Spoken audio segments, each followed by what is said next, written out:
بسم اللہ الرحمن الرحیم۔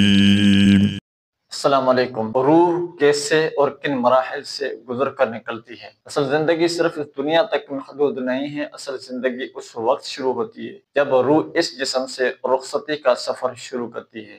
مگر کیا آپ جانتے ہیں کہ انسان کی روح کس طرح کن مراحل سے گزر کر جسم سے نکلتی ہے؟ قرآن و حدیث اور تفسیر کی روشنی میں جانتے ہیں۔ روح کہاں سے نکلتی ہے؟ اللہ تعالیٰ کا فرمان ہے کلا اذا بلغت التراقی۔ تراقی اس ہڈی کو کہا جاتا ہے جو گلے کے نیچے ہے۔ جب روح گلے کی ہڈی تک پہنچ جائے گی اور کہا جائے گا کہ ہے کوئی جھاڑ پھونک کرنے والا، اور سمجھ لے گا کہ یہ جدائی کا وقت ہے، اور پنڈلی سے لپٹ جائے گی، اس دن تیرے رب کی طرف روانگی ہوگی۔ قرآن کے مطابق روح گلے تک پہنچ جاتی ہے مگر اس کا سفر نیچے سے شروع ہوتا ہے۔ تفاسیر کے مطابق سب سے پہلے پاؤں سے روح نکلنا شروع ہوتی ہے۔ آخری لمحات اور ہوش و حواس کا خاتمہ۔ حدیث شریف کا مفہوم ہے جب روح نکلتی ہے تو آنکھیں اس کے پیچھے دیکھتی ہیں۔ ابن قیم رحمہ اللہ فرماتے ہیں روح کے نکلنے کے ساتھ ساتھ انسان کے ہوش و حواس زائل ہونے لگتے ہیں۔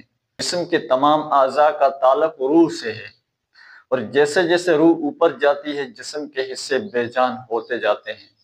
فرشتے روح لینے آتے ہیں۔ حدیث شریف کا مفہوم ہے جب بندہ دنیا سے رخصت ہونے لگتا ہے تو آسمان سے فرشتے اترتے ہیں۔ اگر نیک بندہ ہو تو روشن چہروں کے ساتھ آتے ہیں اور کہتے ہیں اے پاکیزہ روح، اللہ کی مغفرت اور رضا کی طرف آ جا۔ اگر روح پاک ہو تو مشک کی خوشبو کے ساتھ نکلتی ہے، لیکن اگر بری ہو تو ایسا ہوتا ہے جیسے گیلی اون میں سے کانٹا نکالا جائے، یعنی درد اور کھنچاؤ کے ساتھ۔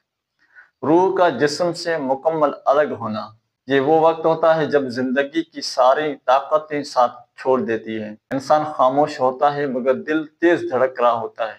امام غزالی رحمہ اللہ کے مطابق روح کا جسم سے نکلنا صرف ایک جسمانی عمل نہیں ہے بلکہ روحانی امتحان ہوتا ہے۔ جیسے زندگی گزاری گئی ہو اسی حساب سے روح نکلتی ہے۔ اللہ تعالیٰ ہمیں نیک عمل کرنے کی توفیق عطا فرمائے اور ایمان کے ساتھ موت نصیب فرمائے۔ اگر ویڈیو اچھی لگی ہو تو آگے بھی شیئر کریں تاکہ کسی اور کی زندگی بھی سنور جائے۔ اللہ تعالیٰ عمل کی توفیق عطا فرمائے، آمین۔ جزاکم اللہ۔